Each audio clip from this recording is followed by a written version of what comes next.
রজত জয়ন্তী বর্ষে express news এ হলো deadline communications private limited, আর আপনারা দেখছেন এক্সপ্রেস নিউজ, খবর নেয়, খবর দেয়।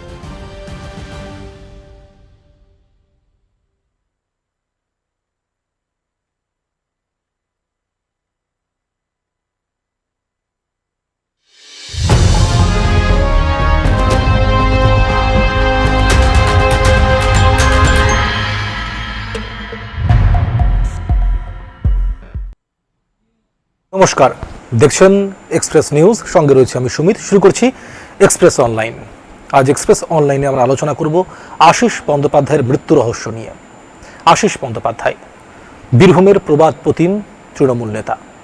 শুধুমাত্র তৃণমূল নেতা বললেই ভুল হবে, কারণ 5 বারের বিধায়ক আশিস বন্দ্যোপাধ্যায়, এমনকি বিধানসভার প্রাক্তন ডেপুটি স্পিকারও ছিলেন আশিস বন্দ্যোপাধ্যায়।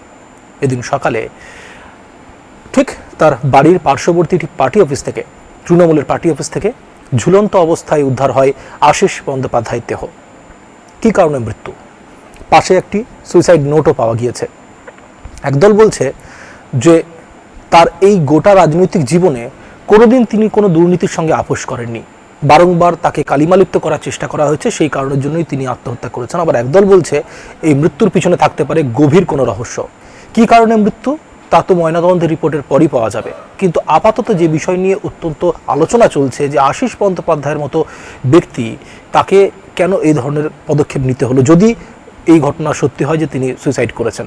যদিও বা এখনও পর্যন্ত যে সুইসাইড নোট পাওয়া গিয়েছে সেখানে পরতে পরতে তিনি কিন্তু বারবার করে বলেছেন তিনি কোনো দুর্নীতির সঙ্গে কোনো দিন কোনোভাবেই যুক্ত ছিলেন না, এবং বারংবার তাকে কালিমালিপ্ত করার চেষ্টা করা হয়েছে। সেই কারণের জন্য তিনি তার পরিবারের সদস্যদেরকে ভবিষ্যতে কোনোদিনই রাজনীতিতে না আসার পরামর্শ দিয়েছেন। এই সব কিছু নিয়ে আমরা আলোচনা করব। আপাতত আমরা নজর রাখবো একটি বিশেষ প্রতিবেদনে। এই প্রতিবেদনের মাধ্যমে আমরা তুলে ধরার চেষ্টা করব যে কি ঘটল আজকে সারাদিন রামপুরহাটের রাজনীতিতে। রামপুরহাটের 5 নম্বর ওয়ার্ডের হাটতলা পাড়া। শুক্রবার সকালে এই এলাকা থেকেই এলো এক বড়সড় মর্মান্তিক খবর। বাড়ি লাগোয়া তৃণমূল কার্যালয়ের ভেতরে ঝুলন্ত অবস্থায় উদ্ধার করা হলো প্রাক্তন মন্ত্রী আশিস বন্দ্যোপাধ্যায়কে। তড়িঘড়ি রামপুরহাট থানার পুলিশ এসে দেহ উদ্ধার করে ময়নাতদন্তের জন্য রামপুরহাট মেডিকেল কলেজে পাঠায়। বীরভূমের রাজনীতিতে 5 বারের বিধায়ক তথা মমতার আমলের প্রাক্তন স্কুল শিক্ষা, কৃষি ও আয়ুষ মন্ত্রীর এমন পরিণতিতে হতবাক অনুগামী থেকে শুরু করে পরিবারের সদস্যরাও।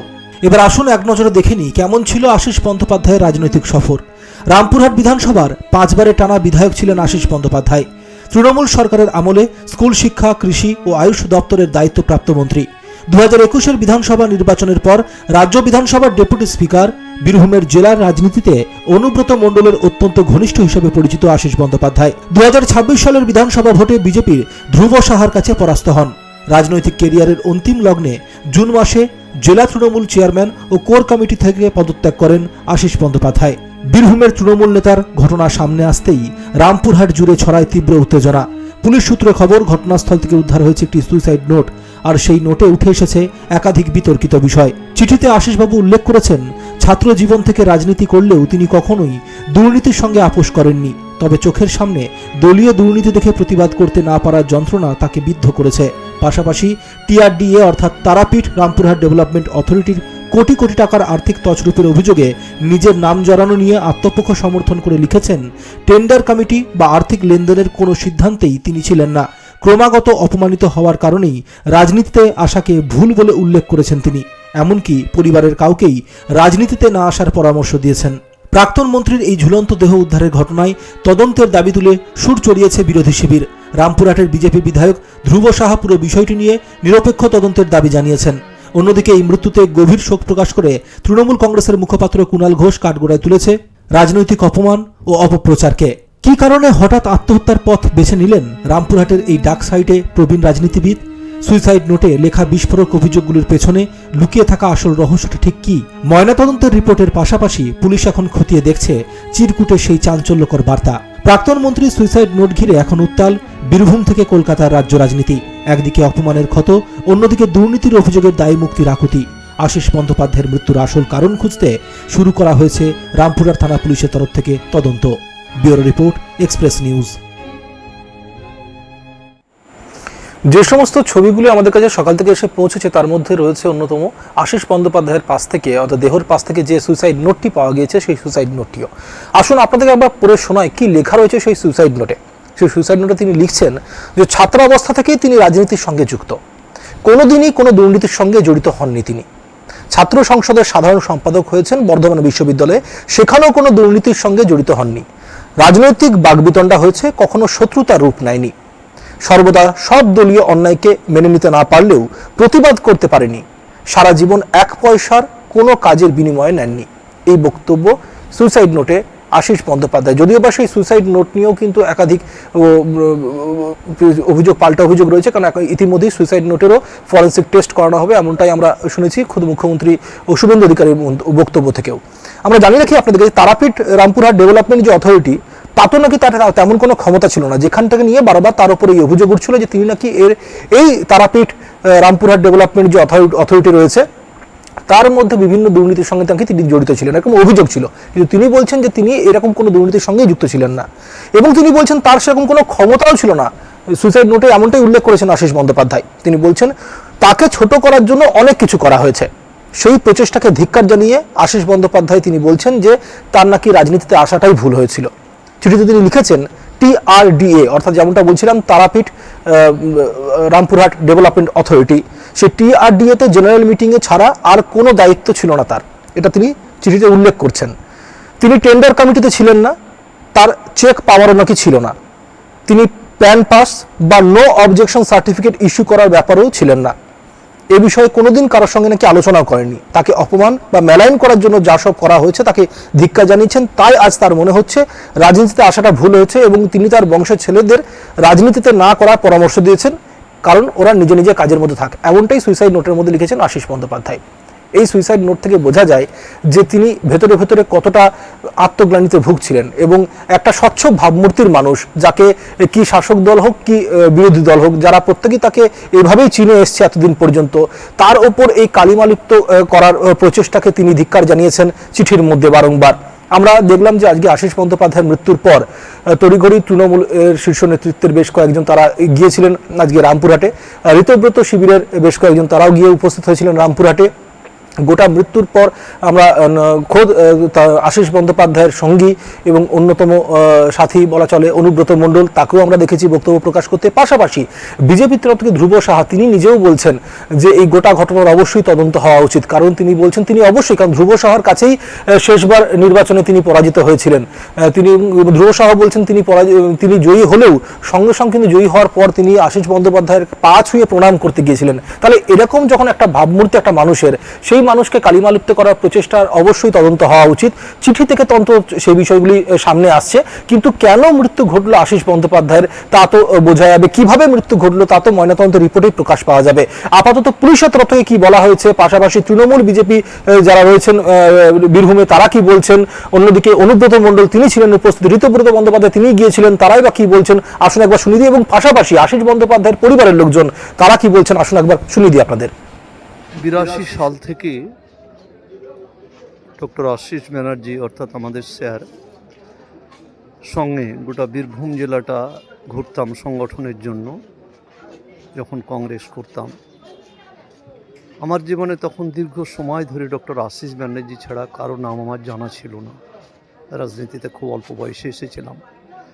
আমার স্যার ছিলেন first year, second year, third year কলেজে পড়াতেন। তার সম্পর্কে আমার একটাই জানা যে আমাদের অনেক শ্রদ্ধেয় স্যার কলেজ থেকে আমাদের রাজনীতিতে এসেছিলেন, কিন্তু ডক্টর আশিস ব্যানার্জির মতো এত জনপ্রিয় ছাত্রছাত্রীদের কাছে আজও পর্যন্ত কেউ হতে পারেনি। এই অপমৃত্যু মানুষকে ভীষণভাবে আঘাত করছে, শুধু বীরভূম নয়, সারা পশ্চিমবাংলায়। স্যারকে যারা চিনতেন জানতেন তারা ভীষণভাবে আঘাতপ্রাপ্ত। স্বাভাবিক মৃত্যু অসুখে হলেও হয়তো আঘাত পেতেন, কিন্তু এইভাবে এটা ভাবতে পারা যাচ্ছে না। দেখুন, আশিসদার কোনো শত্রু ছিল না। আশিসদা খুব ভালো লোক ছিল এবং ওর পরিবারও খুব ভালো। বৌদি খুবই ভালো লোক ছিল, এক ছেলে, কোনো অশান্তি তো জীবনে জানি না। তবে হ্যাঁ, মুখ্যমন্ত্রী ওনাকে বলেছিলেন কেস করার জন্যে, কারণ আস্তে আস্তে মুখ্যমন্ত্রী বলেছে মুখ্যমন্ত্রী ওনাকে কেস করা বলেছিল, পুলিশের প্রোটেকশন বলেছিল, সবই ওই যেটা শক্তি করে তার জন্য আশিস দাকে টাইমও দিয়েছিল।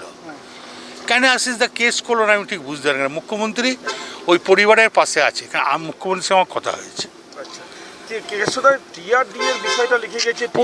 দেখুন, টিআরডি আশিস ব্যানার্জি কোনো দুর্নীতিতে জড়িত নয়, এগুলো একটা গল্প সাজানো হয়েছিল।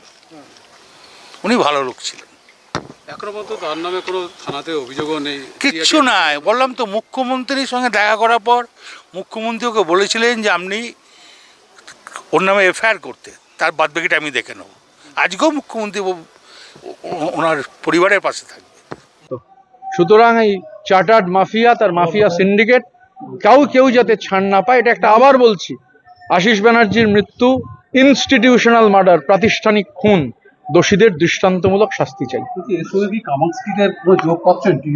দেখুন, আমি তো হচ্ছে অথরিটি নই, কিন্তু প্রতিদিন যে ঘটনা ঘটছে, ধরুন আমরা দেখছি আর কি, যে ভোটে হেরে যাওয়ার পর 5 তারিখ থেকে ভাবা যায় একটা অ্যাকাউন্টে 360 কোটি টাকা ঢুকেছে 20 দিনের মধ্যে। এবং যে ধরনের দুর্নীতি সামনে আসছে, আমি তো বললাম, অর্গানাইজ লুট, লিগালাইজ প্লান্ডার। ধরুন এই জেলাতেই তো টুলু মণ্ডল, সে এক ঠিকাদার তার বিরুদ্ধে কমপ্লেন করেছে, ক্যামাক স্ট্রিট থেকে ফোন গেছে যে বাড়াবাড়ি করো না টুলুর বিরুদ্ধে। তাহলে এটা গোটা সবাই জানে যে গোটা রাজ্যের টেন্ডার কে বলে দিলে হতো, কারা বলে দিলে হতো। আমি তো এখন মনে করছি আমরা আলোচনা করব সবাই মিলে, আমরা যেমন মাননীয় মুখ্যমন্ত্রীকে জানাবো, পুলিশ প্রশাসনকেও আমরা এই ব্যাপারে পূর্ণাঙ্গ তদন্তের দাবি জানাবো, সিআইডির কাছে বা রাজ্য পুলিশের ডিজির কাছেও আমরা লিখিতভাবে এটা জানাবো। আমরাও বুঝতে পারছি না একদম। কালকে তো রাত পর্যন্ত কথা হয়েছে, কোনো কিছু বলেওনি, কিছু না, শুধু একটা চিঠি লিখে দিয়ে গেছে, এইটুকুই। মানসিক চাপে থাকতে ছিলেন, কিন্তু মানসিক চাপ থাকার মতো তো যারা আপনারা চেনেন তারা তো জানেন যে উনি কিরকম ছাত্র জীবন থেকে রাজনীতি করেছেন, কিন্তু কোনোদিন কারোর কাছে 1 টাকার কোনো অ্যালিগেশন আজ পর্যন্ত নেই, সে বিরোধী হোক আর শাসকই হোক। এই যে টিআরডি নিয়ে অভিযোগ করা হচ্ছে, উনি তো লিখে গেছেন যে তিনি কোনো রকম কোনো কিছুতেই ছিলেন না, কোনো কমিটিতেও ছিলেন না, তিনি কোনো পাওয়ারও তার কাছে ছিল না, জেনারেল কমিটিতে মনে হয়।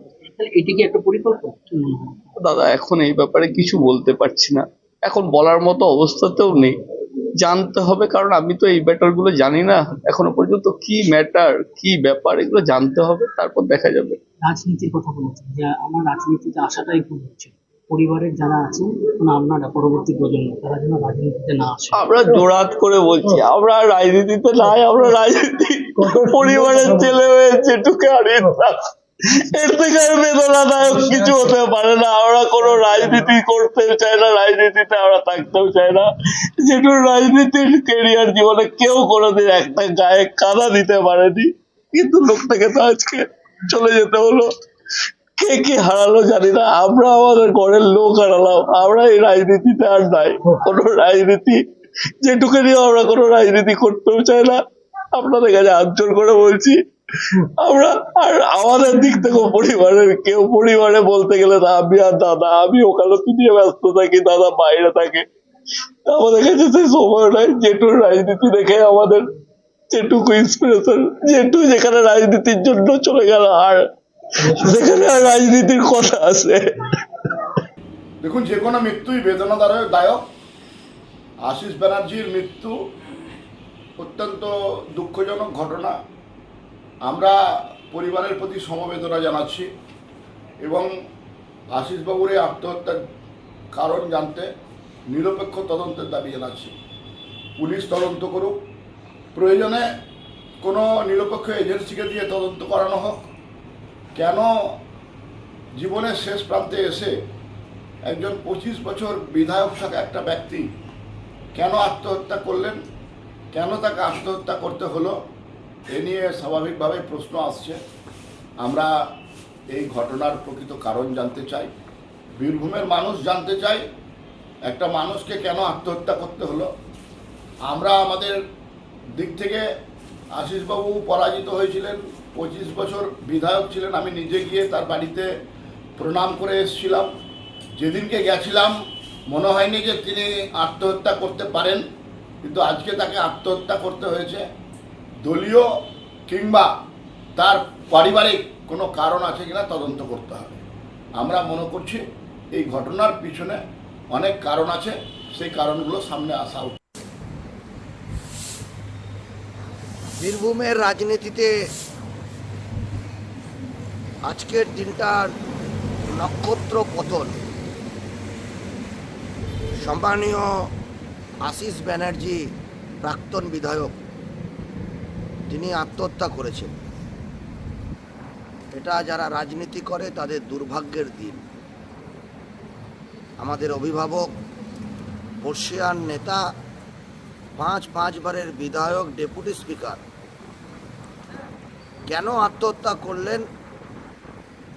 আমরা আবেদন করব বীরভূম প্রশাসনের কাছে যে এর পূর্ণাঙ্গ তদন্ত করে বের করা হোক। আজকে সকালবেলা পুলিশের কাছে খবর আসে অভিষেক ব্যানার্জি আলিয়াস সোমু উনি খবর দেন কি যে প্রাক্তন বিধায়ক বা প্রাক্তন ডিপ্টি স্পিকার ছিলেন মাননীয় আশিস ব্যানার্জি, কি ওনার একটা ঝুলন্ত অবস্থায় দেহ ওনার বাড়ি যে প্রেমাইজ আছে ওখানে আছে। পুলিশ ওখানে যায়, গিয়ে দেখে কি যে রুম আছে, রুমের দুটো দরজা আছে, দুটোই দরজা ভিতর থেকে বন্ধ আছে। विटनेस और बाड़ीर लोगेर प्रेजेंस से वीडियोग्राफी रहता है। पुलिस से दरजाटा भेंगे भीतरे ढुके परे देखे कि जे आशीष बनर्जी उनार देहे एक नाइलन रोप येलो कलर दड़िर संगे पंखार संगे बाँधा झुलंत अवस्थाय आछे। बडिटाके नामानो हय प्रसिजार फलो करे। ओखाने पासेई दुटो हैंड रिटन नोट पावा गेछे जेखाने अपारेंटली लिखा आछे कि nobody is responsible for my death, आमार मृत्युर जन्य केउ दायी नेই।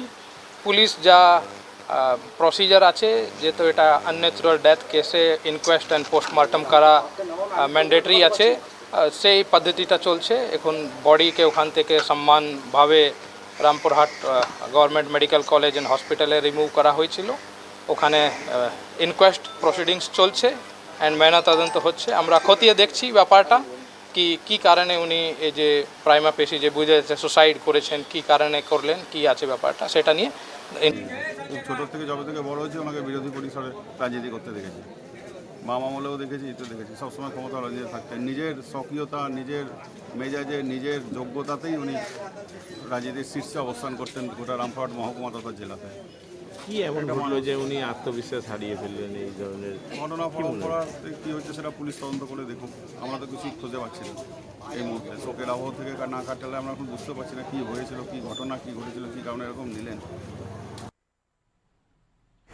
একটি ঘটনা ঘটেছিল, অর্থাৎ 21শে জুলাই যখন তৃণমূলের শহীদ স্মরণ সভাতে নাকি তিনি যোগ দিতে যাচ্ছিলেন, সেই সময় তাকে কয়েকজন প্রচণ্ড পরিমাণে অপদস্থ করেন এবং এই ঘটনাতে রীতিমতো খোদ শুভেন্দু অধিকারী নাকি আশিস বন্দ্যোপাধ্যায়কে বলেছিলেন তিনি যাতে কেস করেন এবং সেই সমস্ত যারা করেছিলেন এই ধরনের ঘটনা তাদের বিরুদ্ধে তিনিও ব্যবস্থা নিতে চেয়েছিলেন। কিন্তু কেন কেস করলেন না আশিস বন্দ্যোপাধ্যায় সেই বিষয়ে অবশ্য অনুব্রত মণ্ডলও তিনিও কিছু বলতে পারেননি।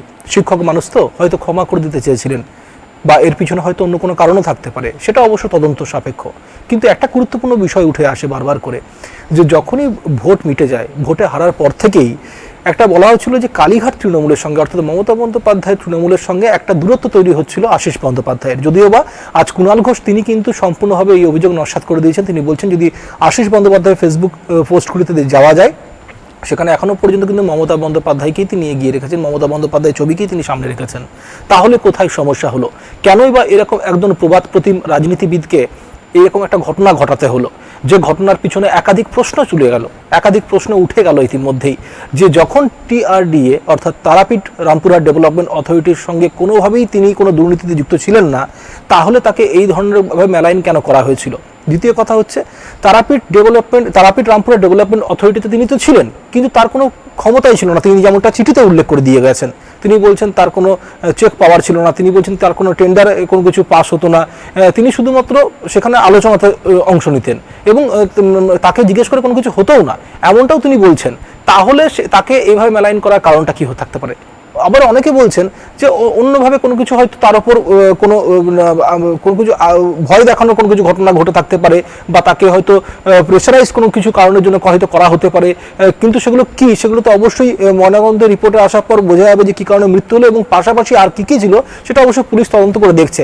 এবং ইতিমধ্যে আশিস বন্দ্যোপাধ্যায়ের সেটিও কিন্তু চেক করার কথা খোদ মুখ্যমন্ত্রী শুভেন্দু অধিকারী তিনিও বলেছেন যে তাকে কেউ ভয় দেখাচ্ছিল কিনা সেটাও দেখতে হবে অবশ্যই, সেদিকে তো অবশ্যই নজর থাকবে। তদন্ত কোন দিকে এগোয় সেদিকে তো অবশ্যই আমরাও নজর রাখবো। কিন্তু শিক্ষক মহাশয়, এই যে বারবার করে বলা হচ্ছে, রাজনীতিতে আসার আরো আগে তিনি একজন শিক্ষক ছিলেন। তিনি বলছেন শিক্ষকতার সঙ্গে যুক্ত আশিস বন্দ্যোপাধ্যায় তিনি তার সুইসাইড নোটে লিখছেন, শুনুন আপনারা, যে মৃত্যুর আগে লেখা যে চিঠিটা, সেই চিঠির মধ্যে ছাত্রছাত্রীদেরও স্মরণ করেছেন মৃত্যুর শেষ অবস্থার আশিস বন্দ্যোপাধ্যায়। তিনি লিখছেন, সারা জীবন শিক্ষকতা করেছি, কোনোদিন ক্লাস ফাঁকি দিইনি, স্পেশাল ক্লাস নিয়েছি, ছাত্রদের অনেককে বিনা পয়সায় পড়িয়েছি, ওদের প্রচুর ভালোবাসা পেয়েছি। এরপর পরিবারের সদস্যদের নাম করে তাদের শান্ত থাকার পরামর্শ দিচ্ছেন আশিস বন্দ্যোপাধ্যায়। শেষে লিখেছেন, তার মৃত্যুর জন্য কেউ দায়ী নয়। চিঠিতে রাজনীতিতে যুক্ত কারোর নাম উল্লেখ করেননি আশিস বন্দ্যোপাধ্যায়, সরাসরি কারোর বিরুদ্ধে কোনো অভিযোগও করেননি। কে বা কারা তাকে অপমান করার চেষ্টা করেছেন তাও কিন্তু খোলসা করেননি আশিস বন্দ্যোপাধ্যায়। এরকম একজন রাজনীতিবিদ যে শেষ কয়েকটা লাইন যখন লিখে যাচ্ছেন, যেটা এখনো পর্যন্ত অভিযোগ উঠছে, যে এখনো পর্যন্ত যেমনটা বক্তব্য রয়েছে চারিদিক দিয়ে যে আশিস বন্দ্যোপাধ্যায় লেখাই নাকি সুইসাইড নোটটি, সেটাকে যদি আপাতত যদি ধরে নেওয়া হয়, তাহলে সেক্ষেত্রে দাঁড়িয়ে কিন্তু শেষ অবস্থার মধ্যেও তিনি কিন্তু কাউকে দোষারোপ করে গেলেন না। তিনি শুধু একটাই কথা বললেন যে তাকে যেভাবে মেলাইন করা হয়েছে, তাকে যেভাবে কালিমালিপ্ত করা হয়েছে, সেই বিষয়টিকে তিনি ধিক্কার জানিয়েছেন। সেই কারণের জন্যই হয়তো রাজনীতিতে না আসার জন্য তার পরিবারের লোককে তিনি অনুরোধ করেছেন। অবশ্য কি হয় তার পরিবারের লোক পরবর্তী ক্ষেত্রে কি করে সেদিকে তো আমাদের পরে নজর থাকবে। কিন্তু আপাতত ভাইপোর বক্তব্য শুনলাম আমরা, তিনি যেটা বলছেন, অভিষেক বন্দ্যোপাধ্যায়, আশিস বন্দ্যোপাধ্যায়ের ভাইপো, আইনজীবী, তিনি বলছেন যে তাদের পরিবারের তরফ থেকে হয়তো আর ভবিষ্যতে কেউ কোনোদিন রাজনীতিতে যুক্ত থাকবেন না। এই আশিস বন্দ্যোপাধ্যায়, এই প্রবাদ প্রতিম রাজনীতিবিদ, প্রবাদ প্রতিম শিক্ষক আশিস বন্দ্যোপাধ্যায়, কেমন ছিল তার গোটা জীবনের রাজনৈতিক কেরিয়ারটা, আসুন একবার এক নজরে দেখিয়ে দিই আপনাদের। শিক্ষা জীবন থেকে শুরু করে জনপ্রতিনিধি হিসাবে দীর্ঘ ও বিশিষ্ট রাজনৈতিক সফর ছিল ডক্টর আশিস বন্দ্যোপাধ্যায়ের। বর্ধমান বিশ্ববিদ্যালয় থেকে স্নাতকোত্তর ও পিএইচডি সম্পন্ন করার পর তিনি রামপুরহাট কলেজে বাংলার সহযোগী অধ্যাপক হিসাবে অধ্যাপনা শুরু করেন। পরবর্তীতে অধ্যাপনার জগৎ ছেড়ে 2001 সালে সরাসরি সংসদীয় রাজনীতিতে প্রবেশ করেন। রামপুরহাট বিধানসভা কেন্দ্র থেকে 2001, 2006, 2011, 2016 এবং 2021 টানা 5 বার বিধায়ক নির্বাচিত হন তিনি। মমতা বন্দ্যোপাধ্যায়ের মন্ত্রিসভায় স্বাধীন দায়িত্বপ্রাপ্ত আয়ুষ মন্ত্রী, বায়োটেকনোলজি, পরিকল্পনা ও পরিসংখ্যান মন্ত্রক সামলানোর পর 2017 থেকে 2021 সাল পর্যন্ত রাজ্যের কৃষিমন্ত্রী ছিলেন। পরবর্তীতে তিনি রাজ্য বিধানসভার ডেপুটি স্পিকারের দায়িত্ব দক্ষতার সঙ্গে পালন করেন। আশিস বন্দ্যোপাধ্যায়ের মৃত্যুর পর ঘটনাস্থল থেকে সুইসাইড একটি নোট উদ্ধার করেছে পুলিশ। পুলিশ সূত্রে খবর, রাজনীতিতে আসার পর বিভিন্ন সময়ে তৈরি হওয়া চাপ, অপমান এবং দুর্নীতির ভুয়ো অভিযোগে নাম জড়িয়ে যাওয়ার কারণে চরম মানসিক অবসাদের কথা উল্লেখ করা হয়েছে সেই নোটে। শিক্ষা জীবন ও কর্মজীবনে সততার সঙ্গে পথ চলা এই প্রবীণ রাজনীতিক চিরকুটে এও পরামর্শ দিয়েছেন যে তার পরিবারের কেউ যেন ভবিষ্যতে আর রাজনীতিতে না আসেন। প্রাক্তন মন্ত্রীর এই রহস্য মৃত্যুর খবরে বীরভূম জুড়ে নেমে এসেছে গভীর শোকের ছায়া। পুলিশ ঘটনার পূর্ণাঙ্গ তদন্ত শুরু করেছে এবং সুইসাইড নোটটির হস্তাক্ষর ও অন্যান্য তথ্য খতিয়ে দেখা হচ্ছে। অধ্যাপনার জগৎ থেকে রাজনীতির অলিন্দে উঠে আসা ডক্টর আশিস বন্দ্যোপাধ্যায়ের এই জীবনাবসান রাজ্য রাজনীতির ইতিহাসে তুলে দিল বহু অস্বস্তিকর প্রশ্ন। প্রাক্তন মন্ত্রীর রহস্য মৃত্যু ও সুইসাইড নোট উদ্ধারকে কেন্দ্র করে চরম চাঞ্চল্য ছড়িয়েছে পুরো রাজ্য রাজনীতিতে। একজন প্রবীণ ও শিক্ষাবিদ রাজনীতিকের কেন এমন মর্মান্তিক পরিণতি হলো তা জানতে ময়নাতদন্তের রিপোর্টের অপেক্ষা করছে পুলিশ প্রশাসন। Bureau report, express news.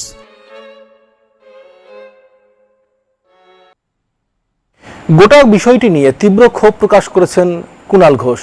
অনেকে বলছিলেন যে বিষয়টা যে যত সময় গিয়েছে তত নাকি কালীঘাট তৃণমূলের কাছ থেকে দূরত্ব তৈরি হয়েছিল আশিস বন্দ্যোপাধ্যায়, কিন্তু কুণাল ঘোষ সেটাকে কিন্তু তিনি বলছেন যে একদমই তা নয়। কারণ কুণাল ঘোষ বলছেন আশিস বন্দ্যোপাধ্যায়ের কিন্তু যদি ফেসবুকে যাওয়া যায় সেখানে কিন্তু মমতা বন্দ্যোপাধ্যায়ের ছবিই দেখা যাবে।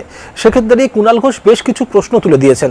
আশিস বন্দ্যোপাধ্যায়ের মৃত্যু নিয়ে তিনি কিছু প্রশ্ন তুলেছেন, আশিস বন্দ্যোপাধ্যায়কে কালিমালিপ্ত করা নিয়ে প্রশ্ন তুলেছেন, পাশাপাশি ঋতব্রত বন্দ্যোপাধ্যায়দের আজকে রামপুরহাট যাওয়া সেটা নিয়েও বেশ কিছু বক্তব্য তুলে দিয়েছেন কুণাল ঘোষ। কি বলেছেন কুণাল ঘোষ আজকে প্রেস কনফারেন্স করে আপনাদের শোনাবো, শুনুন। প্রাক্তন বিধায়ক, প্রাক্তন মন্ত্রী, প্রাক্তন ডেপুটি স্পিকার আশিস বন্দ্যোপাধ্যায়ের রহস্য মৃত্যু হয়েছে। অস্বাভাবিক মৃত্যু, রহস্য মৃত্যু। সাধারণভাবে সেটিকে আত্মহত্যা বলে একটি বিষয় সামনে এসেছে। তো পুলিশ প্রশাসন তদন্ত করছে। আমরা বলছি এটা একটা ভয়ঙ্কর ঘটনা।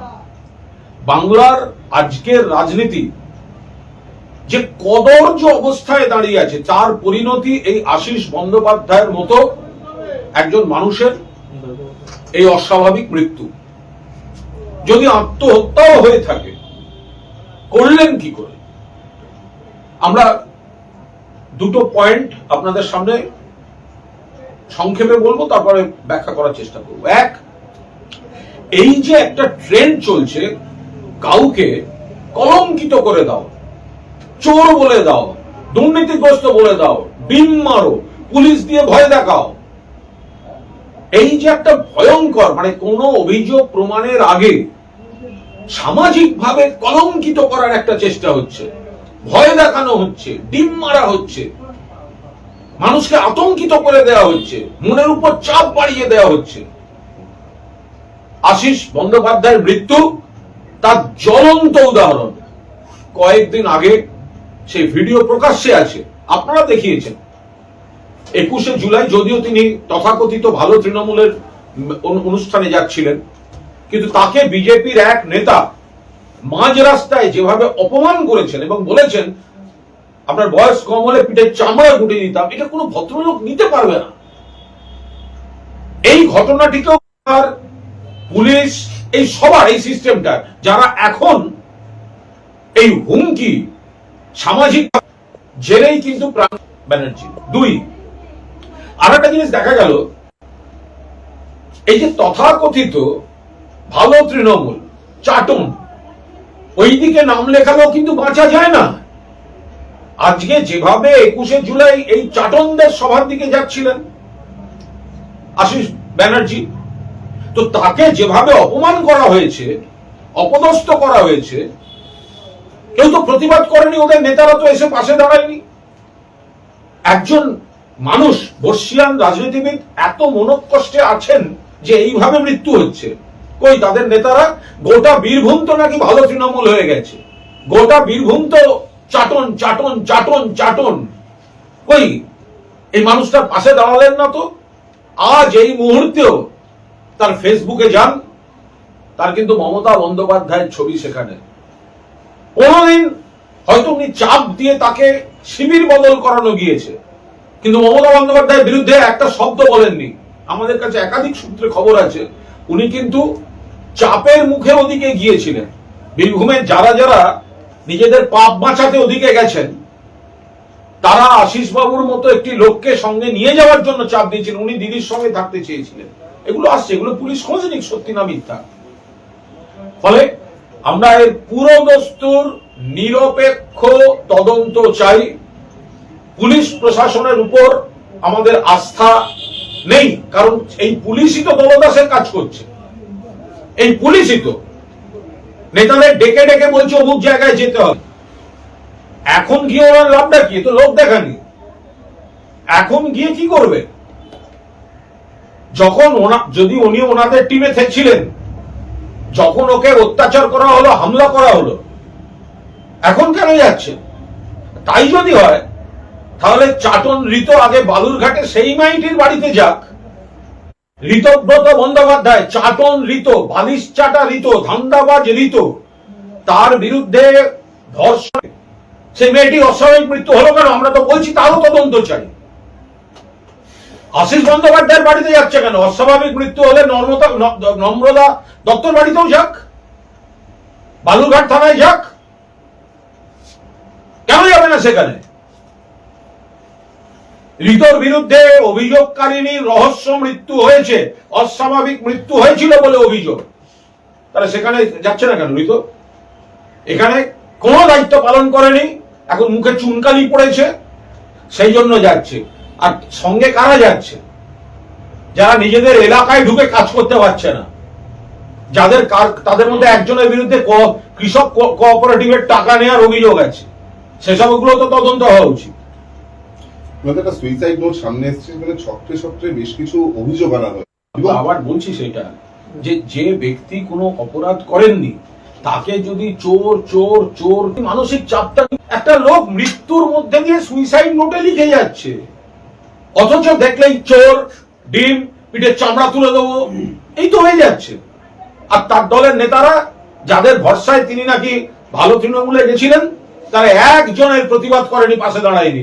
এবং বিজেপির যে গুন্ডাটা ওকে হুমকি দিয়েছিল, তাকে অ্যারেস্টের কোনো দাবি এই চাটন ঘটনা ঘটেছে।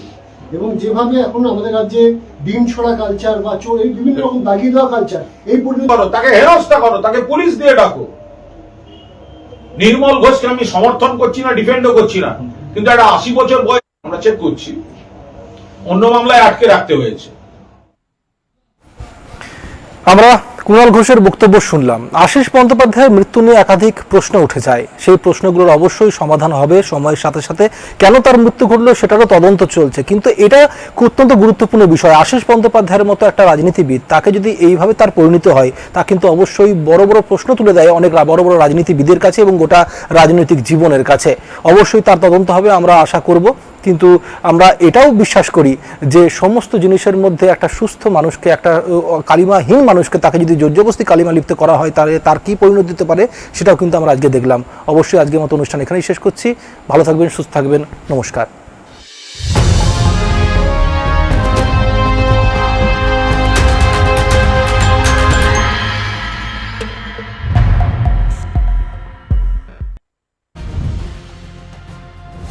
রজত জয়ন্তী বর্ষে এক্সপ্রেস নিউজ, এ হলো ডেডলাইন কমিউনিকেশনস প্রাইভেট লিমিটেড, আর আপনারা দেখছেন এক্সপ্রেস নিউজ। খবর নেয়, খবর দেয়।